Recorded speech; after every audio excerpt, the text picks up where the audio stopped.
Authors Tell All, a podcast by Shy Soul. She's bringing you author interviews, book discussions, and more. Stay tuned.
Hi everyone, we are live with author Tiffany Gilbert. Hi, how are you? I'm fine, how are you? I'm doing great. We're going to get right into this. We're going to start with talking about your book your series, In the Heart of Detroit. Let's talk about that. Okay. Now, what made you come up with this series? Well, in 2009, I started writing In the Heart of Detroit Part 1. And I just wanted to talk about things like that we see every day that go on in Detroit. And, I wrote on it for like a long time. It was like years. I would stop and I would keep going and I would start all over again. And finally, I finished in 2015 and I had got published under a publisher in Detroit. Mm-hmm. Well, I put it out the first time. But this is actually the second time that it's actually been out. Just the first time I put it out, I was published underneath somebody else. And how is it being published? How is it being an author for you? Being an author for me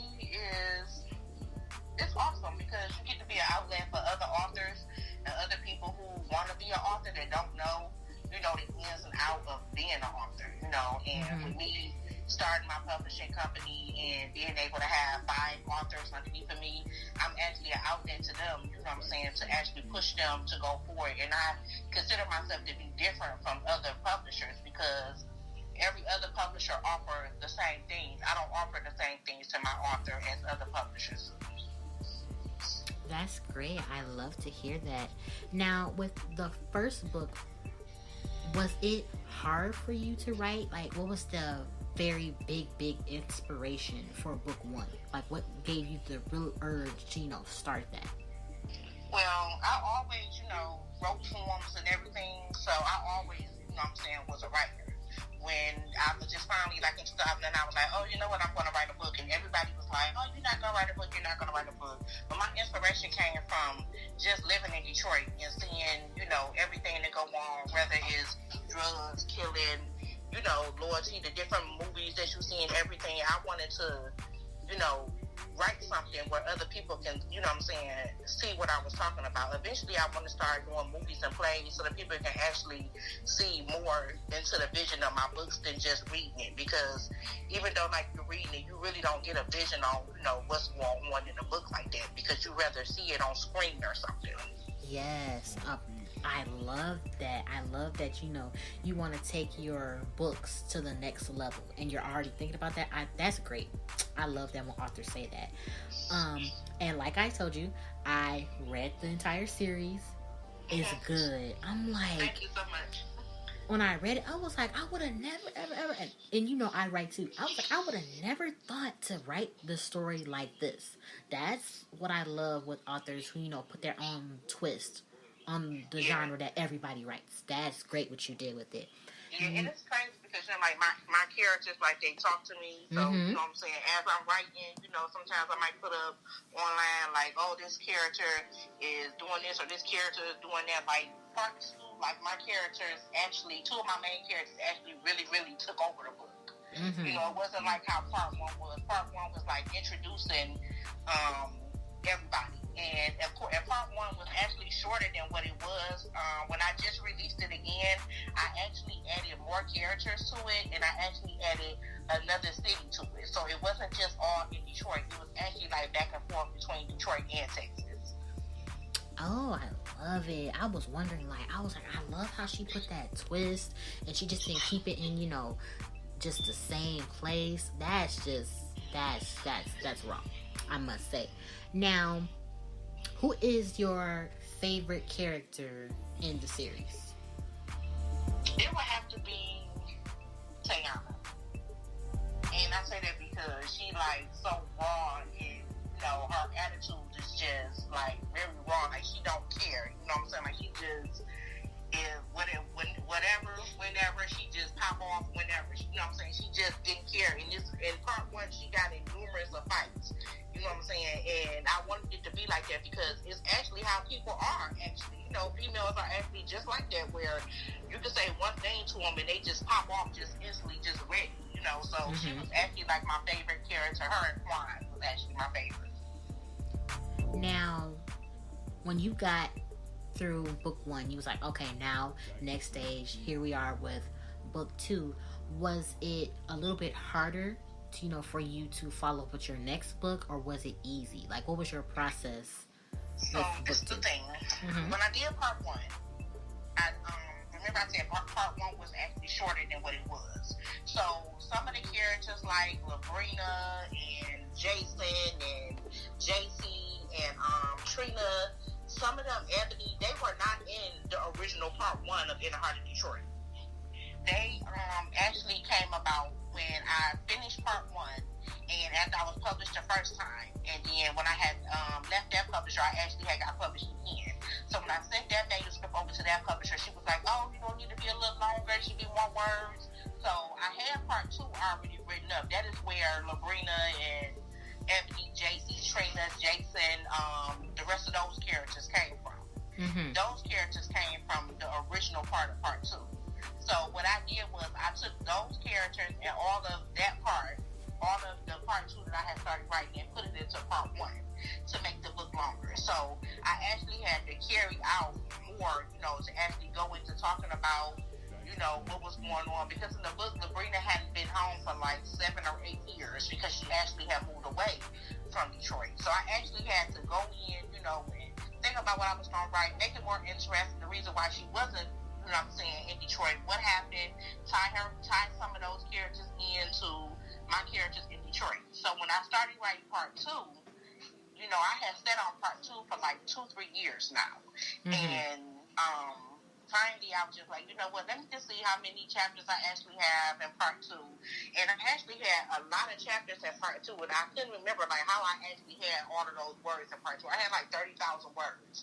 So I finally just went in and was just like, let me just finish it and push part two out, because everybody keep asking for part two. So part two, I actually tied in the rest of the characters that was put into part one and talked more about their story and everything. And I actually, you know, gain more insight on what actually most of the stuff that happened in part one and left everybody upset with me on why I ended it with a cliffhanger like that. So when I went to part 2, I actually gave them more insight on part 1. I love it. Now, will we be getting a part 3 maybe? Part 3. I've actually been thinking about it. I didn't want to do a part 3, but I think I want to, elaborate a little bit more, because I think that it should be some more, even though I don't want to give people exactly what happened that did not read part 2 or part 1. In part 2, I hate killing characters, but I actually had to kill a character because she was actually the root of all the things that had happened with part 1. She was like the reason why I had the cliffhanger in part 1. So I had to end her. I really don't like to kill, none of my characters. I try to kill off all of my enemies instead of my main characters. Because you read a lot of books where your main characters are actually the ones that actually die. So I didn't want to really, have none of my main characters really, die. So I'm thinking about a part 3. I just don't know where I will go with the part 3, but it's up in the air because I have a big supporter, and she's pushing me to like write all these extra books. Like I have another series that's called Life of a Stripper and Stuff with a Bar, and I have three parts of that book. She's actually pushing me to write a part 4 and a part 5, and I haven't even finished part 4 yet. So it's just up in the air. I want to keep series going, but I don't want to have like a series that's like 6 series, 6-part series or anything like that. So I might do a part 3. It's up in the air. It depends on, when I clear out my computer, because right now I'm in the process of clearing out my computer of manuscripts that I have that I've started and haven't finished. So, have you thought of like maybe a spin-off, to take one of those characters that really didn't get a chance to really, speak up a little bit? Have you ever thought of doing something like that? I thought about doing a series with Quan and Tayana because I really felt like the way their story was, even though in part 2 they really, really like branched out, and they went from being in a relationship to actually breaking up a little bit in the book. So I actually want to talk about them, especially with them 2 being one of my my favorite couples and 2 of my favorite characters in the book. Oh, I like the diversity that you can do with your characters and your stories. That's great. Now, what is it like for you as an author? Because this is different for every author. What is it like in this industry for you? Being in the industry, you see a lot, and at first, it was hard, trying to get, supporters and everything, and you trying to find your way with being an author. But I've met some great authors along the way. You was one included. I met a lot of, great authors, and some of us have became close friends. We talk on a regular, and with me branching off to being a publisher, I had one author. She really, really helped me, Candy Kane. She actually, she helped me a lot, like with covers and just giving me like the different output, the different input on everything on being, on my own, and what it takes. But you see a lot in the industry. The one thing that I kind of don't agree with in the industry is the support. The support level is not where it's supposed to be in this industry. And I feel like in the book industry, and being African Americans, that we are kind of like looked down on, especially with urban fiction books and things, that a lot of people don't really, get where we're trying to go, and I just feel like we just like look down on it. And everybody is so focused on trying to be number 1 instead of, just writing books. To me, it's not about being number 1, and it's not about the money to me. It's just, this is what I love to do. I love to write. I like being an author. And a lot of people don't get that. And when they get, that out of their mind side, their mind frame of trying to be number 1, then I think that the industry will be more better. It's not a competition. We're not in competition with each other. And I feel like everybody wants to be in competition, but nobody wants to help each other. Nobody wants to support each other. And they just want to be number 1, and they just, want to make it a competition all the time. Exactly. I really love those points because everything you said is very much true. Very much true, because it's a lot of money that all these authors can go out and get. So it should be a lot more support than it is. That's exactly why I started this podcast. The main reason. That's good. I just feel like, like the industry, it should be less bickering and less, going at each other, arguing and bickering and everything. It should be more just support, with each other. We all trying to get to the same, the same place. And I feel like even like some of these publishers and some of these people that do podcasts and blogs and everything that wants to charge people, that to do them. I mean, I understand that you have to make money somehow, some way, but how are you helping your fellow authors if you're charging for everything? And I feel like if we all support each other, just like if I give you some knowledge that you might not know, I'm not charging you for the knowledge that I have. I'm giving you the free knowledge because we all have to go somewhere. We all trying to get to one place, and I'm saying that's to the top. It shouldn't be a competition thing, or it shouldn't be where everything is about $1. Exactly. Now, with that being said, what is it like for you being a new publisher? Giving all this advice to the authors that you sign and who are willing to, take heed to everything you say. So what is that like for you? Being a publisher it's kind of hard because I don't want to run my publishing company like everybody else publishing company. The reason why I started my publishing company, I'm not going to put the person's name out there, but she is a well-known publisher. She was, established with another well-known publisher. I started my publishing company because I didn't like the way that she did her publishing company where, instead of she didn't push us as authors. And, when I was with this publisher, I wrote books like back to back. And with me being a publisher, I push my authors to write books back to back. I tell them it don't have to be a 30 or 40,000 page word, for a 30 or 40,000 word book. You can write short books. Short books will get you noticed quicker than a big book. And I just push my authors, to continue to keep writing books, continue to support other supporters. If other authors, because if you support them, they see you support them, then they're going to support you as well. And continue to promote your books. If you don't promote your books, nobody will know who you are, So I try to push my authors, to just find their way, you know what I'm saying? I tell my authors, this is not about me being your boss. I'm not your boss. At the end of the day, this is a family. This is what I base my publishing company on, us being a family. And, I feel like we should all help each other. If one person do edits, that's easier for us. If one person do book covers, that's easier for us because then it's like we're keeping it in a family because we're helping each other. And, I just want to push them because I told my authors in the beginning, when I go to the top, I'm taking my authors with me. When I start making movies with my books, I'm taking them with me because y'all are the reason why I'm building my brand. We're building a brand together. It's not just me building this brand. You guys are the reason and the ones behind it as well that's helping me. I have 5 authors that's underneath of me. I have one in Bahamas, one in Maryland, one in Texas, and one in Detroit, and one in Ohio. And, even though we talk like on a daily basis, I talk to them all the time, I message them all the time, we just kind of like, a blended family, so, what got them to sign with me was I kept it real with them from the beginning, where most publishers charge you 50-50 in your royalties for your book. Even though my contract say 50-50, I give my authors their royalties every month, every single dime.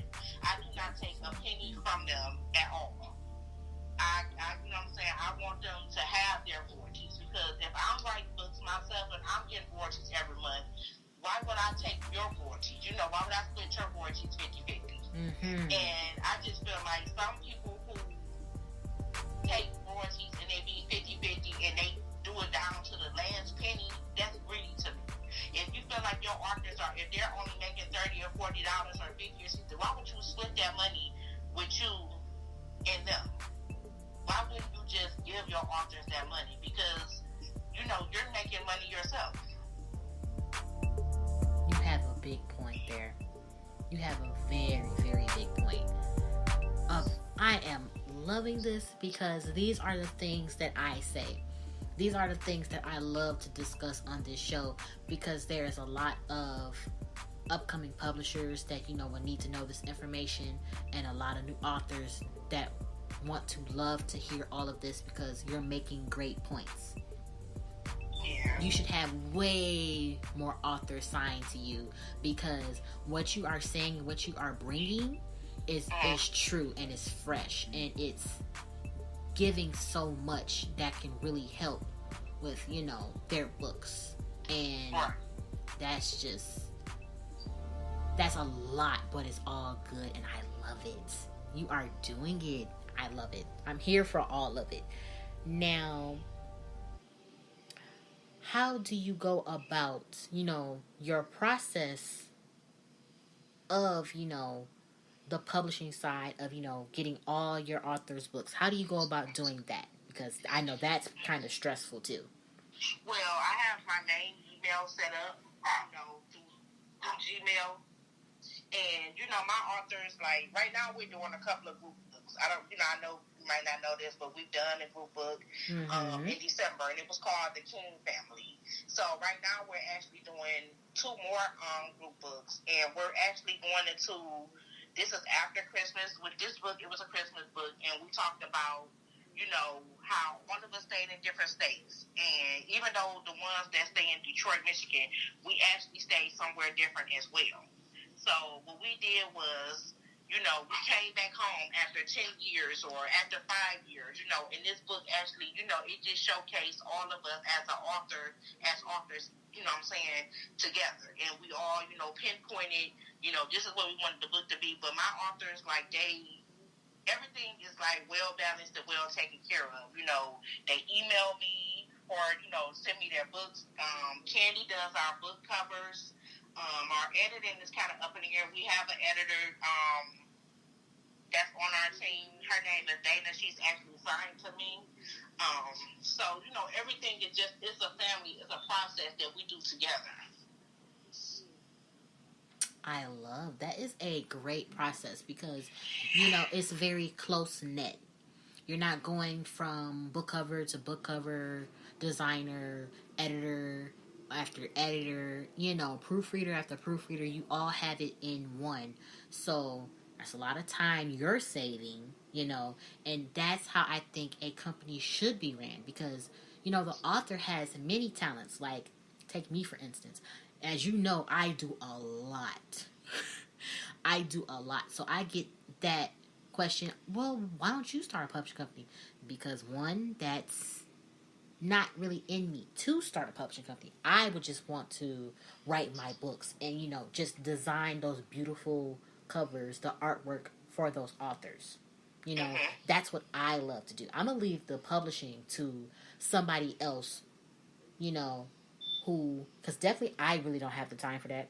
I know I don't because I do so much. I know it's other authors who want to become a publisher, and I know about all of it. You know, I made sure to do my research before I even became an author. So why not I give that knowledge to them? So they were like, you know what?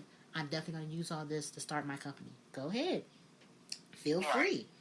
Because if I know you got it, I'm definitely going to, you know what? Let me help her because I know she can make a bomb company and have some really, really great authors. Right. Who want to showcase their stories. You know, so with your stories, how was it for you when, you know, you first got those reviews and, you know, you saw the good and the bad? How did that make you feel? Seeing the good made me happy, and, you know, I felt good because it was something that I did, you know, it was something that I wanted to do. Writing books has been something that I've always wanted to do. So even with the bad reviews motivate me to keep pushing, to keep going, you know, to get better and to do more than I did the last time. So the bad reviews doesn't bother me because they're going to be bad reviews. They're going to be people that hate on your books. And, you know, there's going to be people that's just not happy with what you write. Some people are used to the Zanes, the Wilder Clarks, you know, you know, all the other authors that's back in the day, and they're not going to be used to your writing style. You know, everybody writing style is not the same. Nobody writes the same. So the bad reviews motivate me to keep pushing and to keep going and not give up. They don't, you know, insult me of no type of way, because I know who I am and I know this is what I want to do, and I know I'm not going to stop because you gave me a bad review. I love it.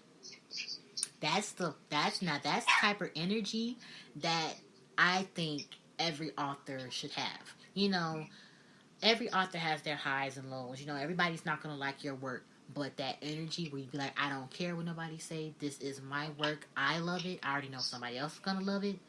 It is what it is. That is what I love. The positivity is what brings good things to come your way. That's how I see it. Right. Now, how many books do you think you'll publish after? Because I know you recently just came out with First Sunday 2. Now, after all that, how many books do you think you'll have published? New and old. With that book, let's see, I have so far, because I went back and with one of my series, I put my part 1 and part 2 together. So I have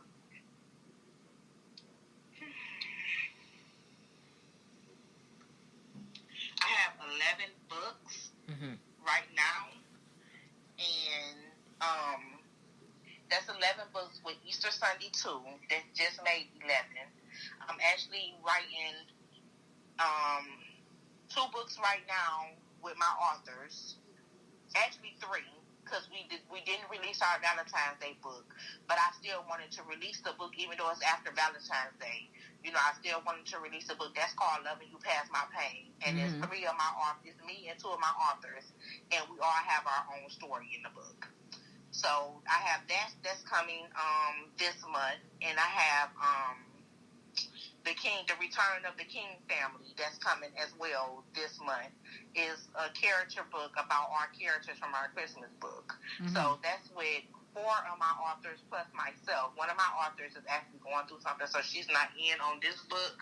So it's 4 of my authors plus myself. We have that coming out as well before the end of the month. And then we have a book, we're doing the song book, and it's called Dirty, and we have all our own titles to a book, and it's 5 of us in that book that we're going to have releasing in June.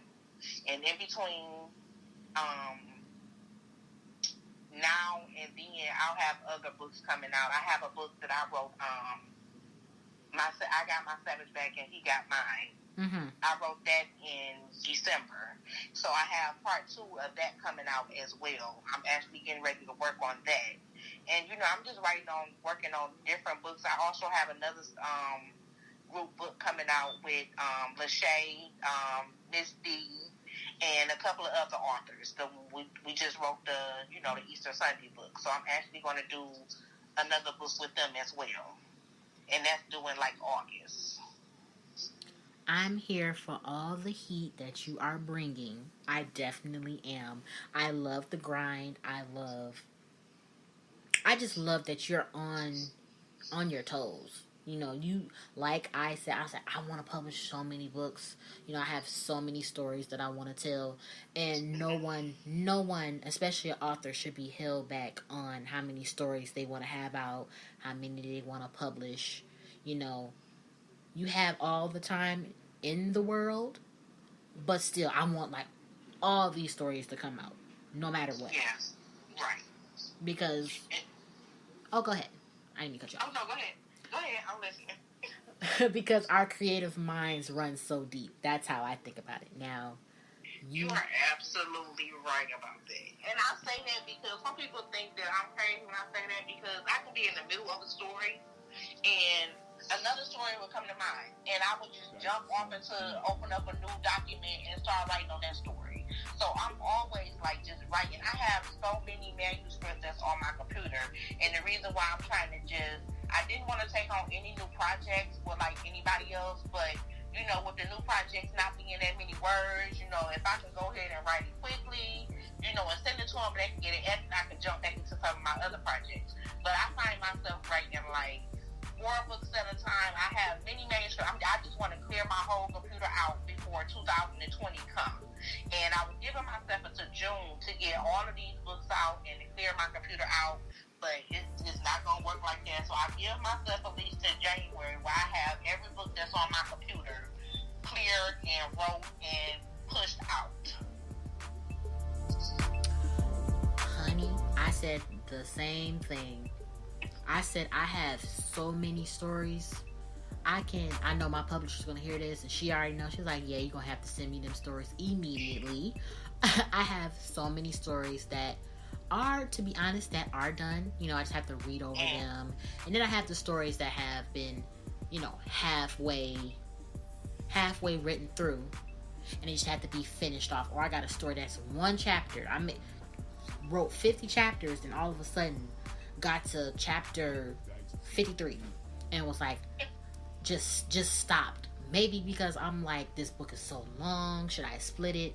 You know, I'm not the type of author that really likes to do series, but you know, even though I really don't, I'm the type that will write a different book series. I'm that type. So even though I write long books, like you said earlier, writing short stories really get that attention. So I'm getting into that as well. So I already have all those short story ideas, but my long stories, ooh, child. Yeah, that's all I can say. With the long stories, and when you have I do not see how people do long stories. I mean, I have maybe like 2 long stories, and maybe like 3 or 4 maybe at the most. But it seems like even with the series, like you run out of things to say, and that's where it's becoming a problem, because even though you want to do like these part 3s, you might do a part 2, but when you get to part 3s and part 4s, like, hold on, what am I supposed to say now? I feel like, you know, I've said everything in these 2 books. Like, what else do you want from me? But you know, you want to give your supporters what it is that they want. I don't want to lose my supporters. So if they ask me for a part 3 or a part 4, I just, you know, I'll marinate on it, I'll think about it, and I just start writing. With me, my process is different because I don't write anything down. I don't know how people write books in notebooks. Have never been the one to do that.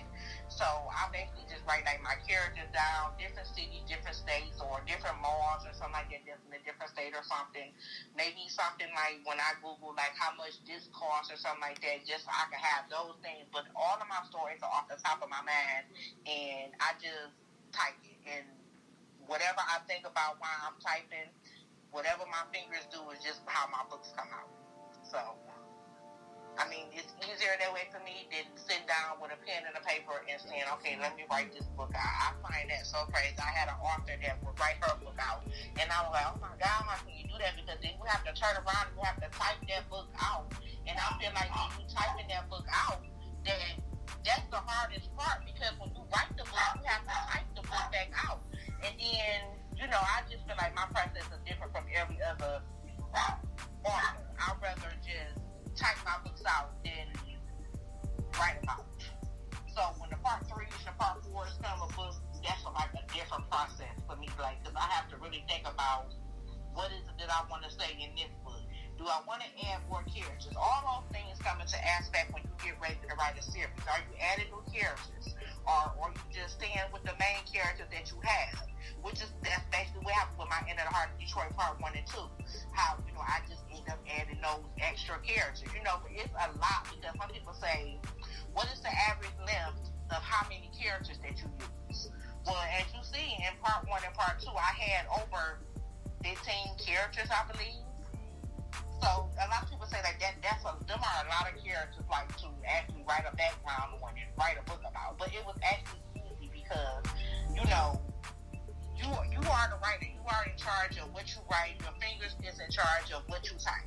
And even with me, I always have like 15 or 16 characters, sometimes 20 characters, because you just can't do. I feel like if you do a book with 4 main characters or 5 main characters, and then like, are they single? Are they dating? You know what I'm saying? Like, how does that go? Like, they have to have friends, and you know, you don't know, just one character just don't hang with anybody, that just don't have any friends. So I try to write my books where my characters have friends. You know what I'm saying? And it's this group against this group or something. I want to, you know, have it collide with each other, which is where, you know, I actually was like, I've never been to Texas before. Don't know anything about Texas, but that was my creative mind. Detroit versus Texas.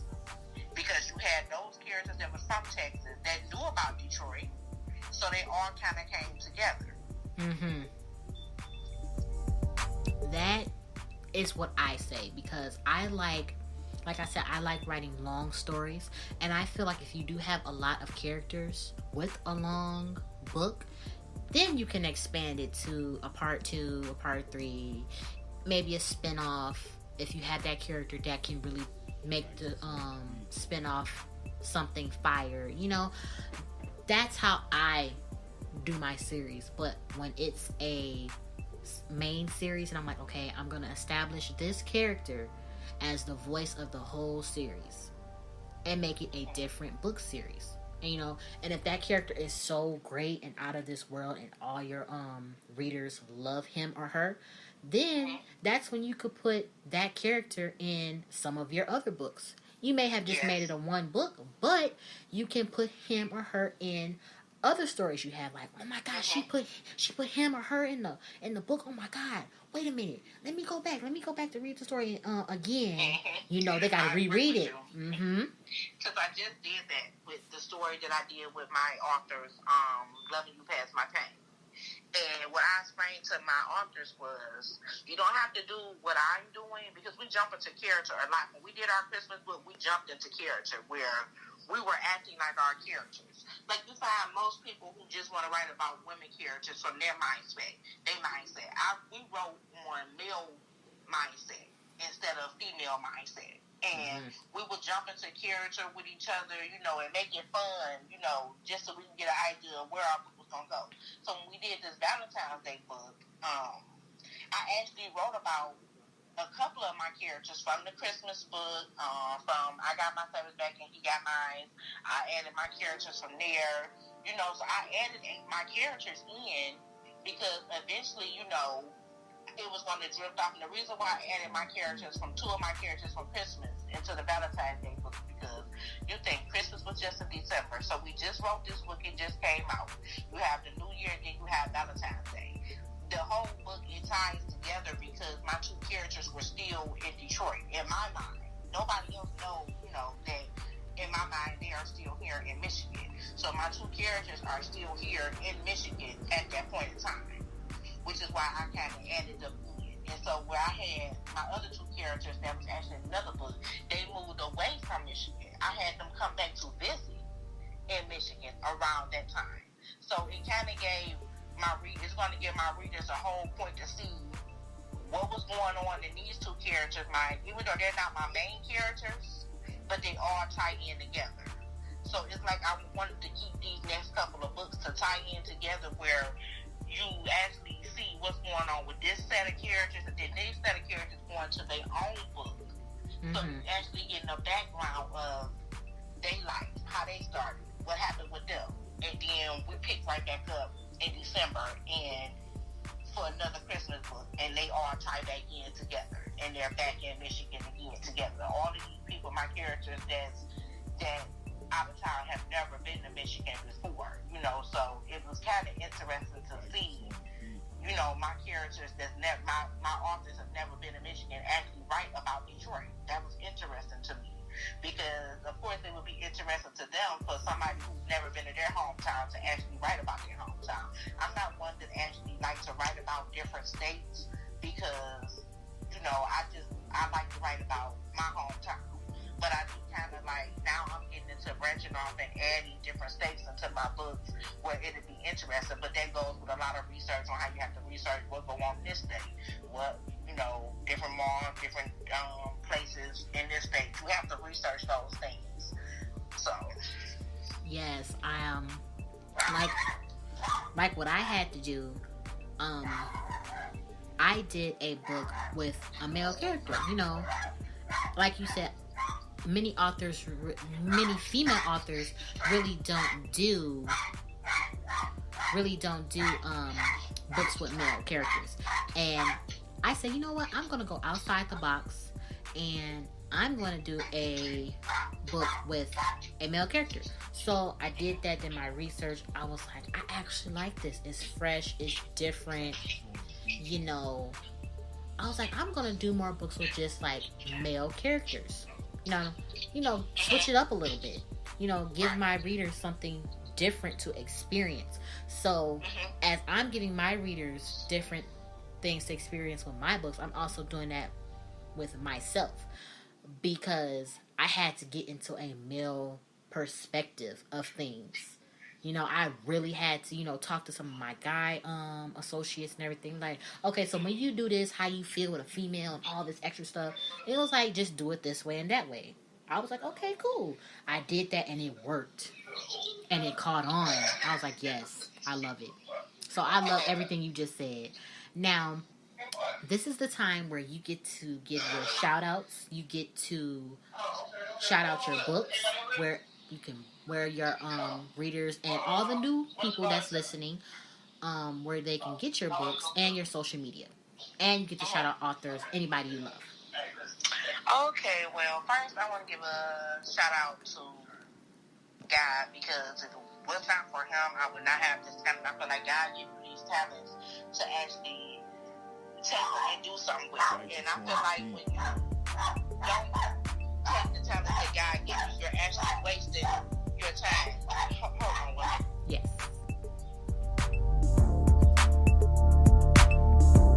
All she see is people in the house, she barking. I want to give a shout out to my husband, because my husband, he stood by me, since the first time I started writing my books.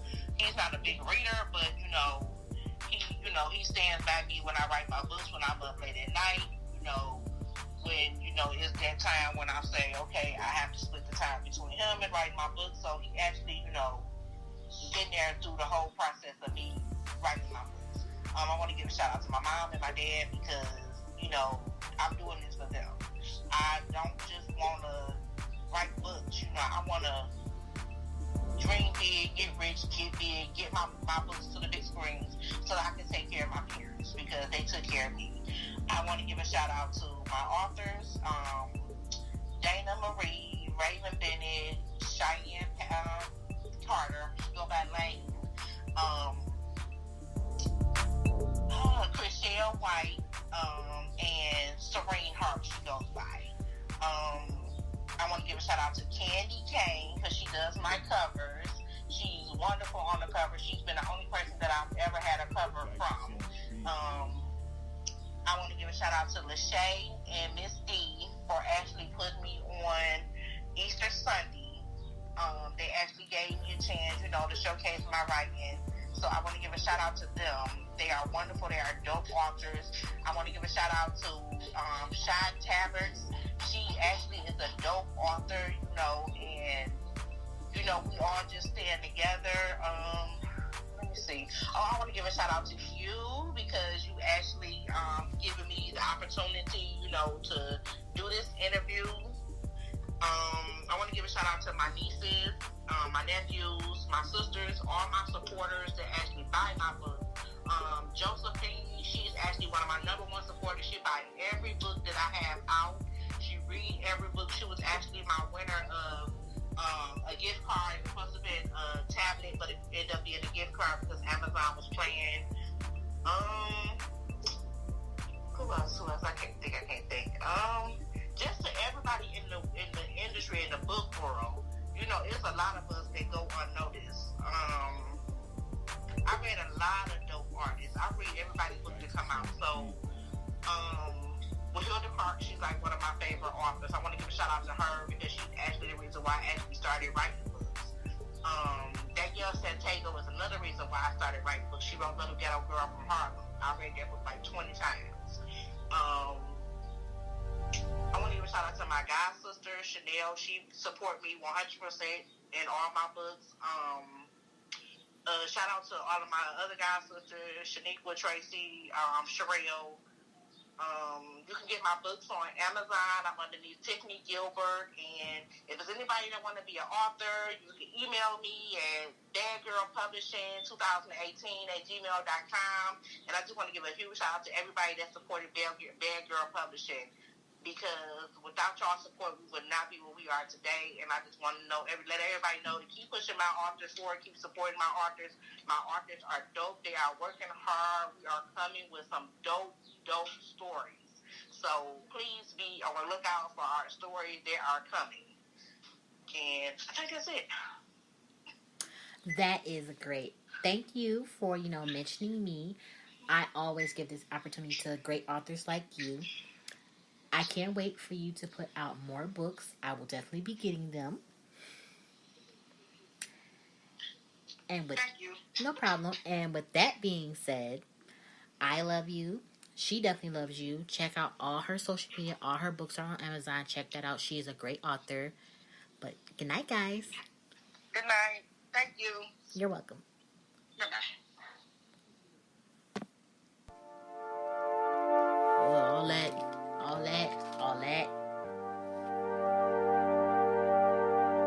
Digits on the beat.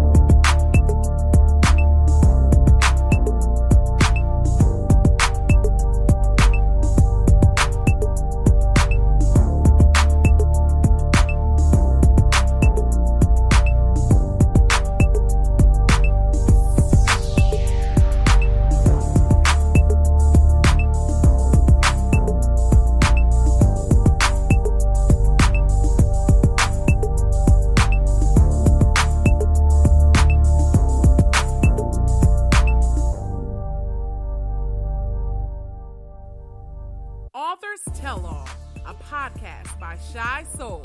She's bringing you author interviews, book discussions, and more. Stay tuned.